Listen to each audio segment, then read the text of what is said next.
Oh my God, hey Wait. doll. Hi. Oh my God, Mrs. Butt. How are you going? I'm so fucking Um, excited. I saw Harry Styles last night. Stop It it. was How was it? so good. He was amazing. We love Harry. Every single man there was either gay or had bi wife energy. Oh my God, I love It was this. great. It was the best. Anyway, I'm really hungover and I went on a date last night to the Harry Styles concert. We did cocaine at my house until like stupid o'clock. We watched like I an mean, entire Harry Potter movie and just did coke and then had sex. oh, okay, I love this. No, and I don't do drugs anymore. So I'm very jealous. I'm Smart. extremely jealous. Well, I can't, babe. I take antidepressants. So, Oh, yeah. So I'm on sertraline, so I can't take pingers. does that take put you into serotonin syndrome? Is that Yeah. Yeah. okay?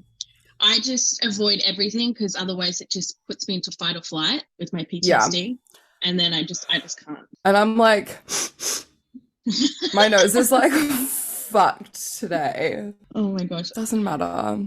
it's all You good. can see my pole in the background. I love this. How It's do you so ignore that? hard. Well, yeah, but It's like, the how's hardest your thing in the core? whole world. I can't do it. Like, I feel like some people are just made for climbing and some people aren't. And I think I was made for climbing when I was a kid. Like, I did gymnastics and I loved climbing the rope. And every time my mum was there, I'd like climb the rope up to the top and be like, Mama, be proud of me. Mrs. climbing the rope. Yeah, so I just love climbing the rope. I It's a love this. vibe. But yeah, now in my life, I can barely fucking lift myself up. Yeah. It's really hard. Plus, I feel like, I don't know how old you are, but at my age, now that I have like hips and I have breasts, I have a little bit more weight on Yeah, me. But when I was a kid, I could like go across those I monkey bars, know. A little monkey. Mm-hmm. And yeah, I weigh like 70 kilos, which is like, I'm like deceptively heavy because it's just like all muscle. And so I'm like a heavy gal. I can't lift 70 kilos. La, just kidding, I can. I totally can. But on a pole, Yeah. can't do it. But you know what Not a I really thing. like for core strength? And I wish it was cheaper because the cost of live's getting really expensive. Is I Yeah. really like reformer Pilates. Oh my God, I want to start doing that, It is so but good. So yeah, it's expensive. it's fucking expensive. $20 a session. I don't have that Yeah. kind of money. But No, that's a when I lot. do, it's so good. So Yeah. I just want to clarify something. Can you let us know what your sexuality is and if you have any pronouns? She, her. My sexuality is undefinable. Okay, I amazing. can't, like, I will never be able to define it. I just like, nothing feels right. I don't feel like I'm queer. I don't feel like I'm bisexual. I'm not gay. I'm not straight. Like, the person I went on a date with last night was a girl. We had sex in that room right there. I don't know. I can't identify as anything. It doesn't feel right to me. Yeah, that's interesting you bring that up because even though I mostly identify as like hetero, I will have moments where I connect with women or Yeah. gay men or whatever, but I don't feel pan. I Yeah. don't feel bi. Neither. Yeah, I Neither. understand that. I just like Okay. hot people. Hot Hot people is people, my sexuality. I just like hot people. yeah, inside and out. Okay. Yeah. And yeah, eating pussy's Amazing. great. We love. I feel like people get like frustrated, like fans get frustrated because they don't know that no one knows what I am. But I'm just undefinable. Yeah, It's no one's business. cool. Yeah. Yeah, and totally, it is no one's business either. But curiosity kills the cat sometimes. So Yeah. Like my older sibling, they're queer, they're like non-binary queer. And then my little sister like heavily identifies as bisexual. She's like, I am bisexual, yes, queen. And then I'm just like, oh, floopy doop, I don't know. Doesn't matter. no, that's Are yeah. you wearing pants right now? I'm not. I Neither. literally I had my I therapeutic love the crisis. Zoom uniform, which is like Babe, just I'm not something on wearing top and pants. then just no pants. I had my therapeutic crisis intervention training this week, which was like Oh, so love. so good. I'm like, it's changed my life. I love it. But yeah, babe, I thank you for moving the meeting as well. Like, I appreciate it so Oh much. no, it's so fine. I don't like people staying over, and I don't like staying at people's houses. So it was kind of like a good excuse to be like, I've got a Zoom meeting. Not to like kick them out, but to just like end the date. Yeah, you know? no, totally. Yeah, cool. So we're going to start off with the question that I ask everybody, which is, tell us who you are and what you do. My name's Georgia Maq. My real last name is McDonald, but I don't want to talk about it.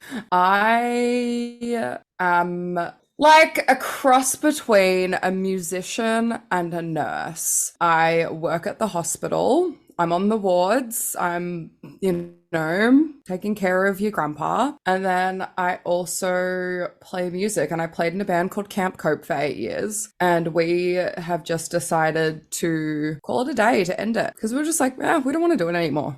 We don't have to. Yeah. It doesn't matter. Yeah, but now I'm venturing into solo territory, which is absolutely terrifying, but it's the leap that I need to take. And that's so exciting. That's me.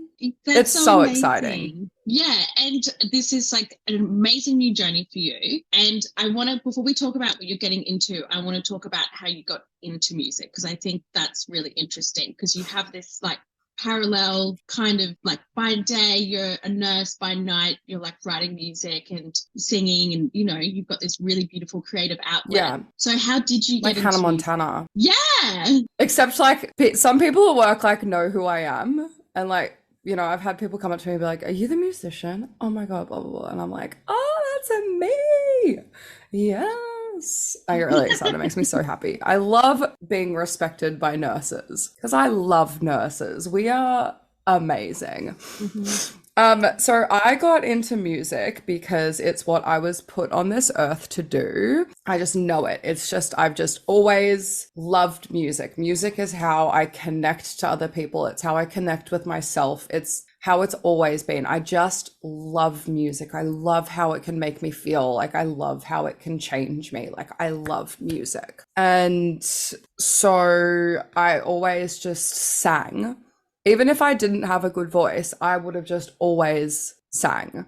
Like, I love singing. Singing is like the best feeling in the whole world. So, like when I was like in like year 5, I did singing lessons, and my teacher would like record our little session on a tape, and I would listen to it on my tape player and sing along to it for my exercises. And then when I was 10, my dad taught me how to play guitar. I'm not good at guitar. I actually like don't really like playing it that much. It's just not what I like.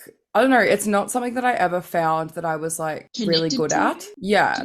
And then when I was 14, came home from school, and my dad had bought a piano from an op shop, and I started playing, and I just immediately connected to it, and I immediately like just was like obsessed with it, and it's all I wanted to do. I just wanted to play piano.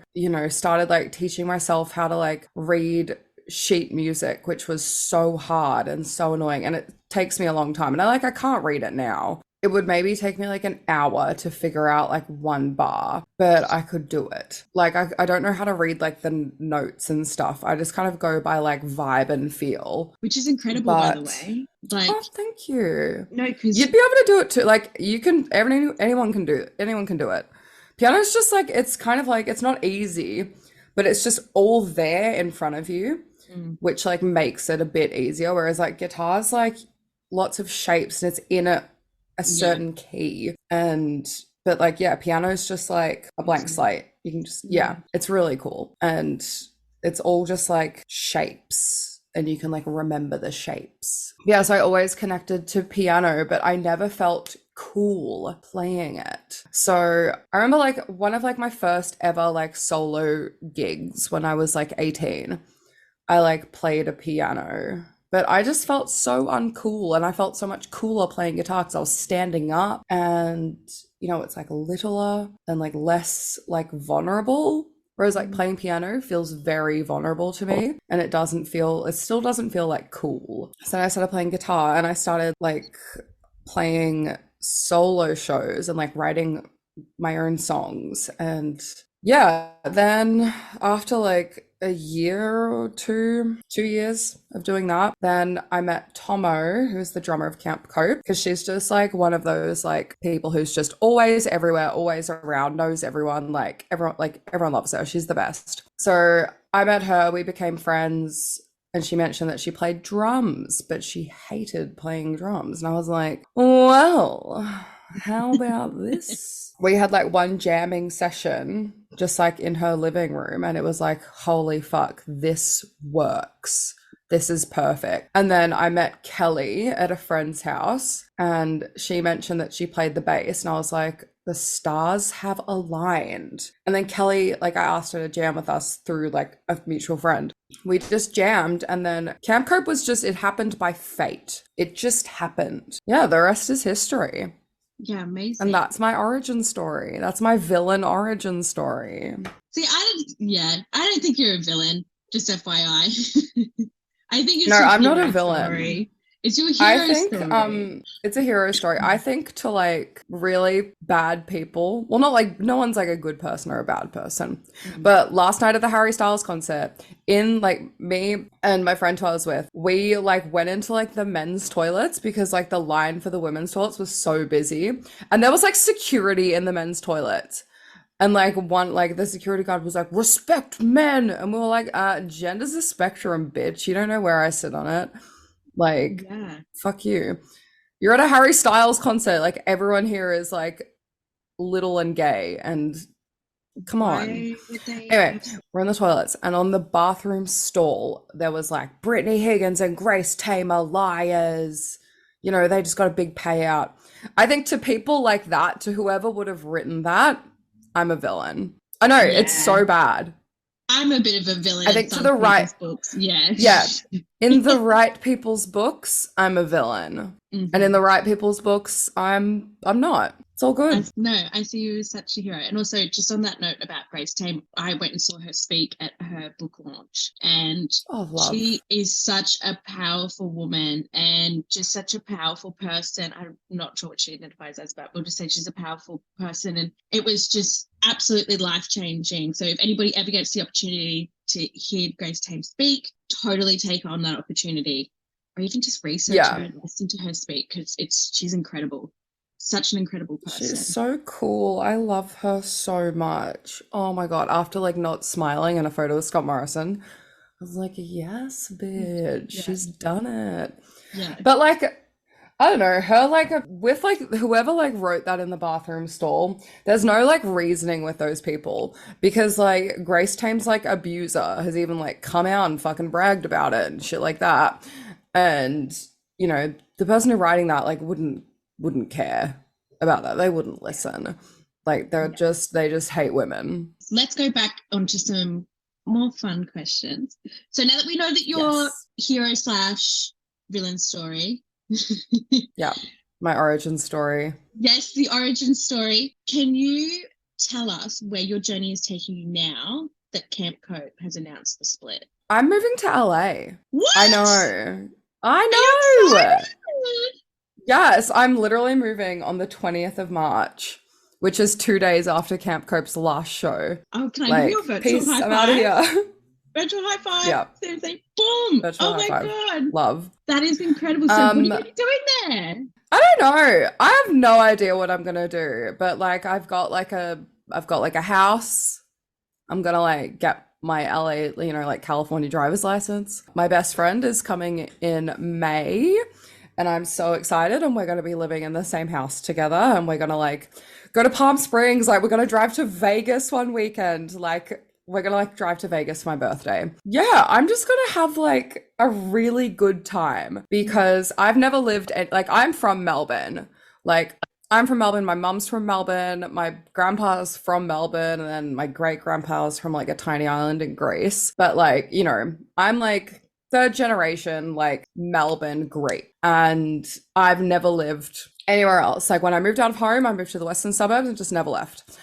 Like I'm such like a creature of habit and like comfort. And like I'm so comfortable in my little house that I could like live here forever and just never leave and be happy.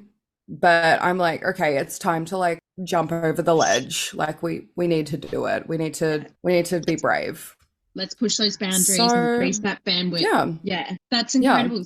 And I'm so excited. Me too. And like I really like want to completely dispel like any idea that like Camp Cope's ending because like we don't like each other or anything. Like me and Tomo text every day about Married at First Sight, about who we hate on Married at First Sight. Like Kelly and like my nephew Coda are like the most beautiful people in the whole world, and I love Coda so much, and I get to see him next week, and Kelly. But like I'm so excited to see Coda and give a big hug. Like we're all still like as close as we ever were. We just didn't want to be in a band anymore. We were just like all a bit over it because like being in a band's hard and like touring is hard, and we're all just like, nah, like we don't want to do this forever. It's just it came to like it's like a natural end, and it's like super beautiful. Like I love Camp Cope. Yeah, and you guys created this really beautiful thing together. I feel like we did. Yeah, and that's always going to bond you guys together, and it's just and it. You know, I also think some people need to know that in your mid to late 20s, it's very natural to want to go on a different trajectory, you know? Yeah, like Camp Cope was like our youth. Because like we started the band when I was like 20 and now I'm 28 and I'm like, I'm not like, obviously like I'm the same person, but I'm like, I'm grown. Like 8 years does a lot to you. And yeah, Camp Cope feels like the best and most important part of my youth, and now I'm like an adult, and I'm so lucky that got to be my early 20s. Like I'm so lucky. And so when you go to LA, is it just going to be like, are you going to pursue more songwriting? Are you going to go maybe start another band? More solo work?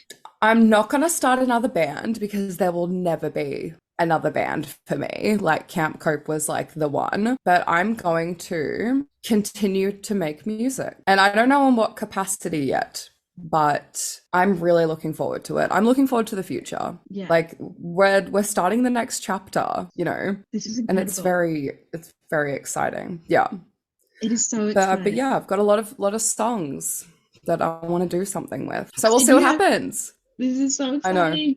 You have such a powerful voice, by the way. The way you sing is thank you. Oh my gosh, it's beautiful. I was listening to your Opera House, live at the Opera House. Do you call it an album? I don't know I don't know. Like a little EP. Yeah, some of my recording friends are just like, I've got an EP out, I've got this out, and I'm like, I don't know what to call it.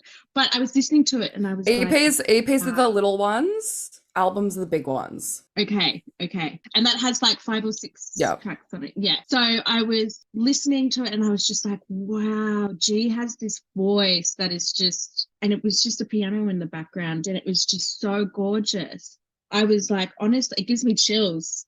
Like, it gives me chills. Babe, you are going to, oh my God. Like, I am so excited for you. I'm so excited for you. I know. I feel good about the future. And I feel really good about my voice. Like, because like, I really like fucked my voice because I just like didn't know how to sing. And I wanted to like, you know, you're like singing over like drums. So I was just pretty much like yelling all of Camp Cope. And you can hear such a difference between like, if you listen to like the opener, and you compare that to the Sydney Opera House EP, there's such a difference in my voice. It's the best because I had 3 vocal surgeries and then I kind of like kept like singing and it kind of still wasn't that great. And then I took 3 singing lessons over lockdown with this chick I found on TikTok, and her handle is it's red, like ITS red. She's amazing. She taught me all about mixed voice, which is like the cross between your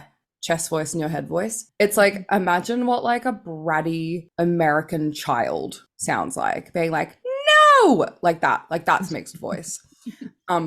My fave. So she taught me about that, which just took so much pressure off of my voice and it just changed everything for me. And now I can sing forever. So I'm gonna sing forever. Yeah. You know? It's just what I was put on earth to do. I love this. See, like I am a terrible singer. I just cannot sing for the life of me.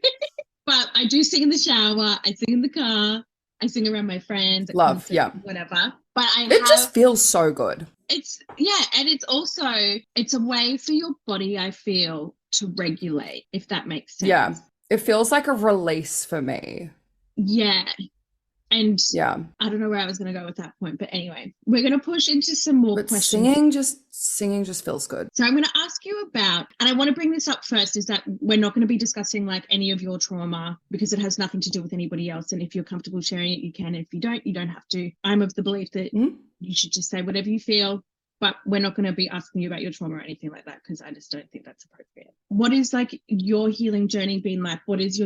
How is your self-care? Like, does that come in with like your music? Yeah, I feel like like being able to like sing, it just like, it's so healing, beautiful. It's because it's like a different vibration to like your talking voice. And I think there's like something really healing about vibrations. Like I saw a thing on TikTok about how cats will when a cat like sits on your chest and starts like purring, like the vibrations from that purring is actually like healing to your body. So like I like believe in some funny way that like singing is just like healing. And also like for me, getting stronger like in my body has been like a massive part of my healing. I love lifting weights and I love squatting and I love like feeling like you're getting stronger and I love being able to like lift my own body weight. It just makes me feel so powerful and so strong, like physically, mentally, spiritually. It's the best. Also, having really good friends. I think I'm the luckiest person in the whole world because I've got the best handful of like best friends in the entire world. Having people like that is just, it's so nice. It's so nice to be loved by the people that I love. And my mom, you know, having a good bitch with my mom is so healing. I love her. Yeah. And what else? I've got 2 cats called Spatula and Adidas, both little rescue babies, and they are the most annoying things in the entire world, but I would die for them. It's like having these 2 little things to take care of and like who I want to take care of. It's so nice.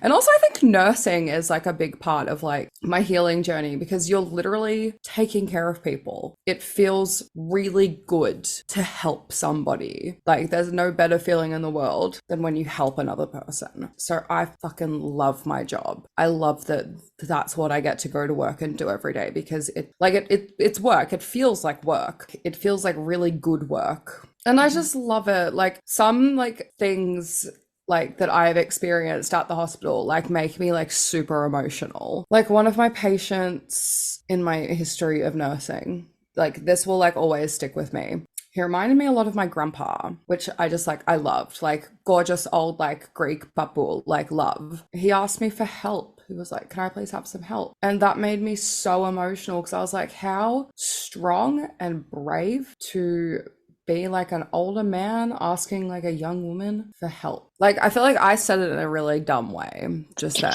but like no, you didn't. It was just like beautiful. Like it makes me like emotional thinking about it now because I'm like asking for help. It's like a big like, and especially from that generation, thing. Yeah, it's a huge thing. And I'm not sure if he had immigrated over here, but especially in that part of like the world, like Europe, I have my grandparents are French, so they never ask for help and they're of that age group, so I can understand that. Yeah.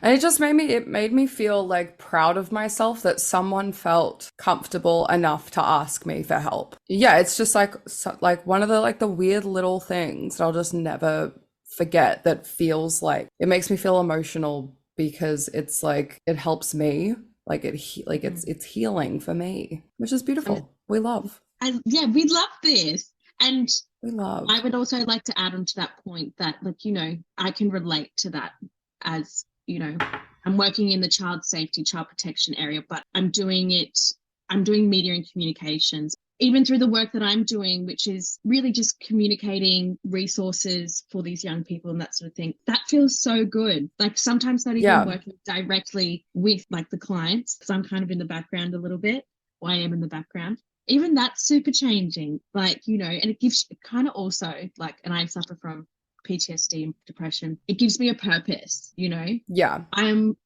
like you where, you know, I've been doing my art for 8 years, and yeah, I have my art. My art will always be there, and it's a passion of mine. But it's transitional. Some months I really, really love it and I want to be fully involved in it. And some months I just want to take a step back. Like I'm my own band, you know?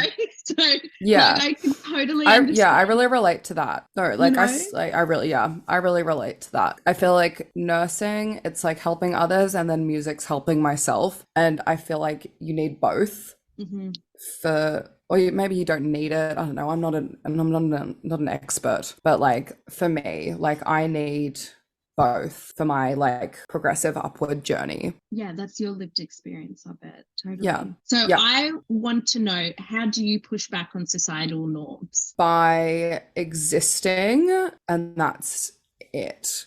Like my existence feels like I'm pushing back on societal norms. Like for 8 years, I had a mustache, and I only just started waxing it because I was like, I had COVID last year, and so I was like in my house, and I was so bored, and I was like, I'm just gonna wax my whole face. Why not? This is so fun. And I love waxing. It's so satisfying. Oh my God, it is the most satisfying thing when you get a good pull, get all these deep hairs, and like it just feels good. So I started waxing my mustache because I was like, well, I've started. Maybe it'll come back one day. It's not like I didn't do that for like society. I did that like because I wanted to, because it's my body and I'm going to do what I want, and I don't care what people say. Because for a while I did feel a lot of pressure because people were like looking at me to like, you know, like not wax or shave my mustache, like not shave my legs, like not shave my underarms, like anything like that. And then after a while, like, you know, because like that was like who I was for ages. I was like, I don't give a fuck. Like, this is what my body wants to do. This is what my body is. Like, I'm just going to show it off. And then after a while, it felt like pressure to keep it that way. And I love change. I love doing stuff, you know, I love it. So I get tattoos. It's like, yeah, change. So after a while, it felt like pressure. I didn't like that. So I started like, you know, like shaving my legs, like in defiance of that feeling, and just being like, I don't know, if anyone's going to have a go at me about it, then like they can fuck off. Like, yeah, take that my body, my choice. If I want to shave my legs, I'm going to shave my legs. Like, it doesn't make me any less of a feminist. That is such a screwed up idea. I'm doing what I want with my body. I don't even know how I got onto that. I just started yapping on. No, Sorry. I mean, don't apologize. This is like a super safe space. And I know this is our first time meeting, but I'm a very accepting person. And oh, you're an angel. Thank you. And this is just all about your thoughts and how you feel and your lived experience, right? Yeah. And I think that there's a lot of young women, non-binary women, you know, a lot of people that look up to you, and they will probably be going like, you know, oh, I kind of want to do this, but I don't want to do that because then I'm not really living my, like, that true thing, you know. And it's so important to talk about, because I couldn't imagine growing up in this time. It was hard when MySpace was around, you know, but now that there's like TikTok, Facebook, you know, school, like, oh, I couldn't, you know. So it's so important just to have these discussions and just be able to talk about it, you know. Yeah, absolutely. It also helps, like, when like you like talk about stuff, it helps you like figure it out. It's like you're getting, it's like journaling. It's like you're getting everything out and you can see it, like when you talk about it. Okay, so what does feminism mean to you? It is such a massive part of who I am. It always has been. Like, I remember when I was like in like year 1, this boy was like, boys are stronger than girls. And I was like, no, they're not. And he was like, prove it. And I was like, I read it in a book. Didn't read it in a book. I just made that up. But I knew that boys weren't stronger than girls. I wasn't going to let any little stupid redhead kid called Trevor or fucking whatever tell me otherwise. I knew it in my core, and I always knew how powerful I was, and I always knew how powerful women were, because I had such a great role model, like my mother, when I was growing up. And I was like, no one is stronger than my mum. But feminism, it just means that women should be equal to men. It's egalitarianism at its core, but people get threatened because they're like, feminism, like, oh, it just means that like women want to be better than men. And it's like, bitch, like, look at in the entirety of human history. Like, we just want equal rights. We just want to be paid the same. We just want to have autonomy over our body and not be forced into like having your fucking kid. It's just, the it's such a massive part of who I am because I will never compromise. Well, not compromise, but I'll never like let any man try to tell me that feminism isn't needed and necessary and incredibly important, especially now, especially forever. Men are stupid little bitches. Like, who started all the wars? You guys need to like big feelings, you guys. Yeah. You gotta tone it down with your big feelings, starting all these wars. Go to therapy. Talk to your friends, you know. Just have some co-regulation techniques, you know. Yeah, have like some internal regulation of your emotions.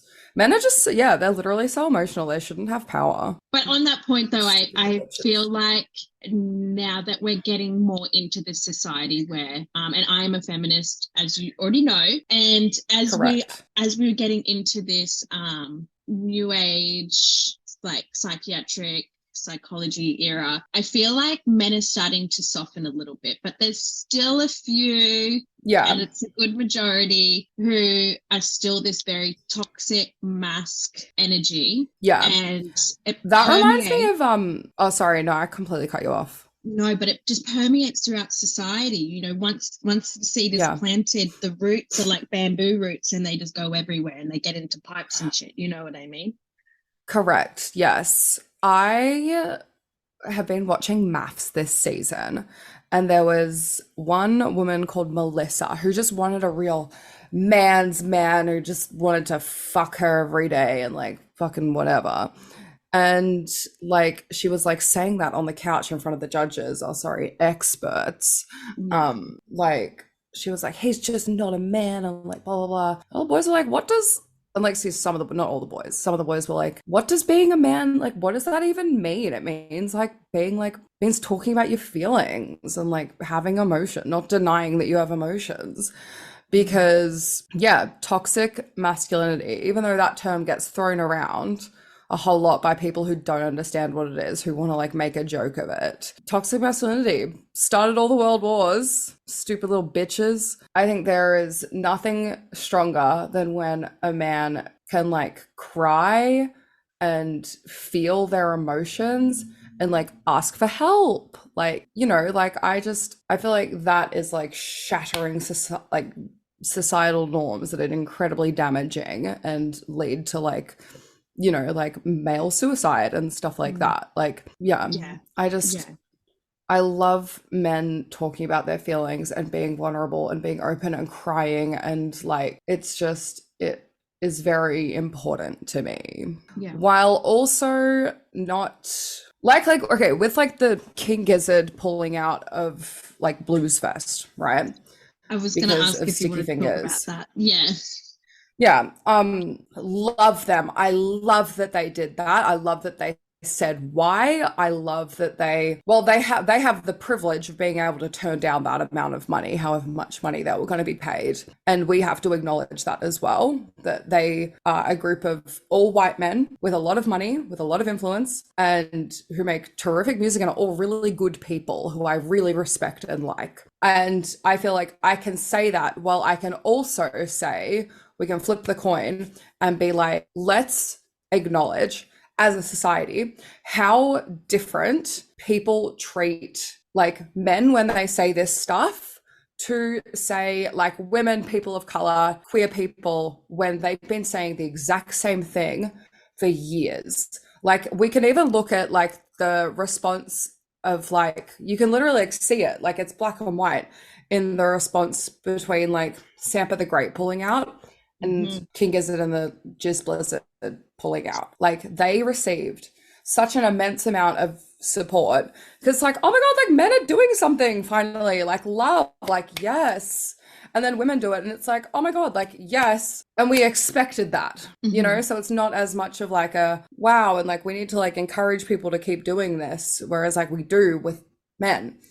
But yeah, I feel like we need to just like acknowledge that as a whole. And that doesn't make me applaud King Gizzard any less. It doesn't make me love and respect them any less. But we just need to acknowledge that if a woman did that, and when a woman did that, the response will be different. And like even with like Camp Cope and like when I on stage was like, hey, we're 3 out of the 9 women playing this entire festival. Think about it. We're a third. And we're 3 little girls, none of which are on the main stage. And yeah, we just got like blacklisted and told to make our own festival and stuff. I know. And yeah, it's why like you don't see Camp Cope playing any festivals in Australia that aren't like laneway, because we've been blacklisted, baby. And like, will King Gizzard be blacklisted? No. Probably not. And honestly, that pisses me off, hey. I know. And so like, yeah, but like, I don't know, if we had to do that for there never to be a lineup like that ever again, then it's all worth it, because Camp Cope's like stepping out of the way. Like, I just want to support bands with like women and non-binary and queer people and support them to no end to make sure that they continue getting lifted up. But yeah, crazy, isn't it? But yeah. Love King Gizzard, and I want to really reiterate that it's like, this isn't about like me hating men. This is about me like loving them for doing that, and also acknowledging how we as a society treat other kinds of people when they say the exact same thing. I want to ask you how you thought Peter Noble handled his response to... Oh, he's such a dumb little bitch. Oh my God. Like, he really like quadrupled down on that decision. And like Sticky Fingers have not changed. Like, and like, it's not like they're any less successful. It's not like outing a man ends his career or anything, as we know from like Brett Kavanaugh on the US Supreme Court, as we know from Donald Trump, as we know from Dylan Frost and Sticky Fingers. Allegations do not ruin men's careers. In fact, it only goes up from there for them, which is disturbing. Dude, like, if that's the hill that you want to die on, like, fucking die. Die on that hill. Fuck you. Okay, I feel like if everyone else on the bill dropped out, he'd still be up there being like, yeah, the boys, you know, men, blah, blah, blah. Like, they've changed. It's like, how have they changed? What have they done? I also think it's really important to point out that, and that abusers support abusers, you know, and... Correct. It's... Because they don't see it as abuse. Yeah. They don't see that they've done anything wrong. So that's why they did it in the first place. Or maybe they did say that there's something wrong and they're just completely fucked. I don't know. Men are big emotional babies. Like, not my responsibility.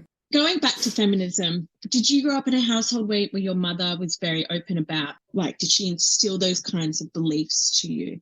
And me coming from a European family, I grew up with the belief of, like, you are a woman, you can do anything you want to do. Don't ever let anybody tell you otherwise. My mum is also like, hey, Mads, you never have to have kids or have a husband, you know? Yeah. And like when I came out to my mum as bi, she was like, you can have a girlfriend. That'd be totally sweet. You know, you can do whatever you want.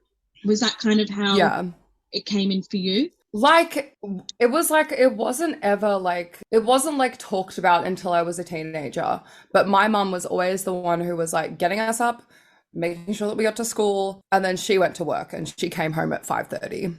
And my dad was the one who like slept in until 9 and then went and got a coffee, and all the mums in the mothers group at the coffee shop loved him. Everyone wanted to fuck my dad. It was so obvious. It was so gross. Being a kid, I didn't understand it, but looking back, I'm like, everyone wanted to fuck my dad. Like, and like, go off. Like, he was the best. Yeah, so just growing up with that, as like, my mum went to work and my mum made more money and my mum had her own business and my mum was a qualified dentist. Like, she's amazing. I love her.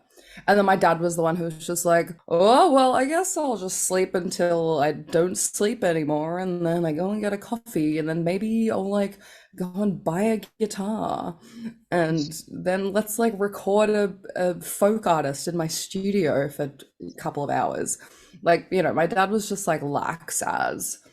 And yeah, my whole life, I felt like I've needed to prove something. I've needed to prove how strong I am, how capable I am, how talented I am. Like, and I don't know what that is. I think it's daddy issues of never getting like full praise from my father. Duh.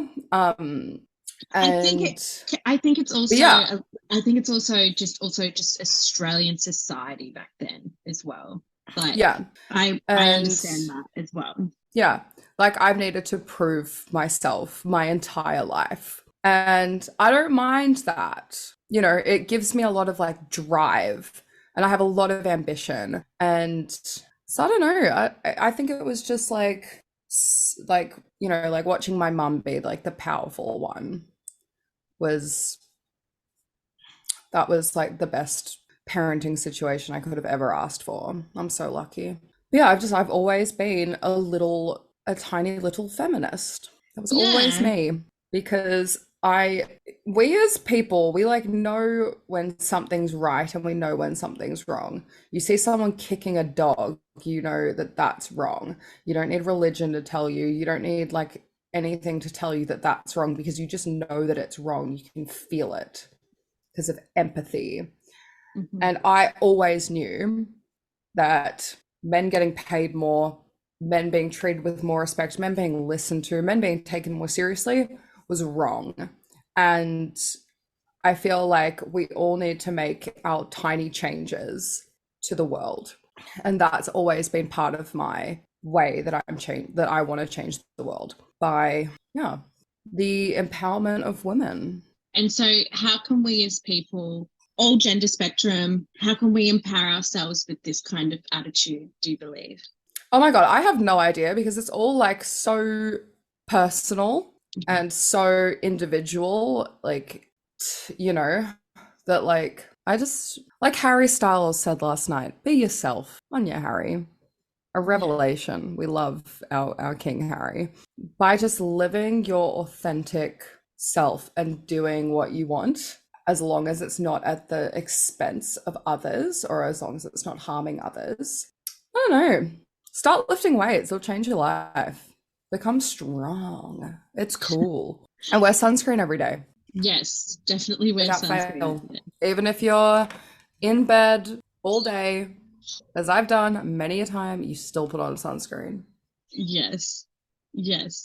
And, you know, I think, like, I know that question was kind of a bit broad and it is such a complex thing I think it's to empower yourself. I mean, like when I was 21, I was fully empowered and then I had an incident happen to me. And throughout my trajectory now that I'm turning 30, I slowly lost my power, right? But I feel like now that I've come through this massive healing journey of being like, actually, I know who I am. I know I'm not hurting anybody. Now I'm starting to take my power back. And I think if anybody's ever going through anything that's incredibly difficult or they're being challenged in any type of way, it's just about going back to basics, what you can do for yourself, what you can do in your own spectrum, you know, making your bed, getting out, having a shower, and then slowly bringing that up, or feeding yourself, then slowly bringing that up to, you know, I'm going to go do what I like to do, going to an exhibition, going to concerts, having a creative outlet. And then you make a list and then tick them off as you do them, no matter how small. Being like, got out of bed, tick. I did that. I achieved something. Yeah. Like, and slowly you can open that up into such a big way that you can be like, yeah, I fucking, you know what? I am going to fucking take on the patriarchy today. Yeah. I also think practicing gratitude. Ooh, I feel it feels very like, oh, like TikTok, new wave, religion, whatever. But yeah, go to Kmart, go to the book section, buy the $12 gratitude journal, and every day write 3 things that you're grateful for. It's the best. I have an app which is called the Gratitude app.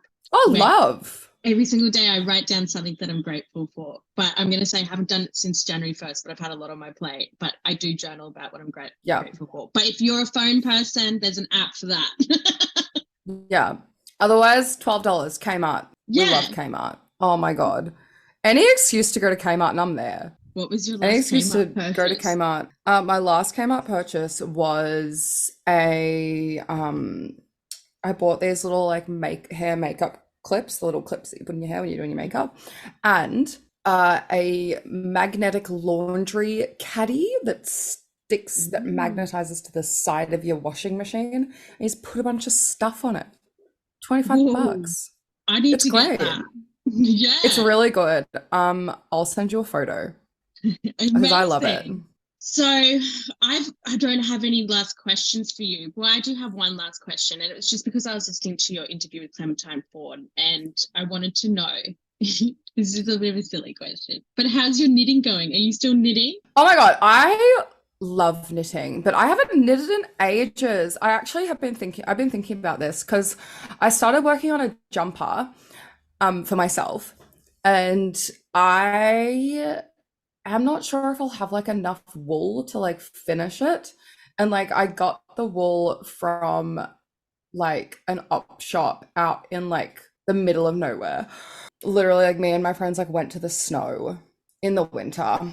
Like we just like went and like did like a little tobogganing and then came home.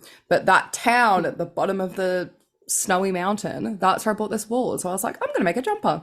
So I started making this jumper. And now I don't think I have enough wool to like finish it.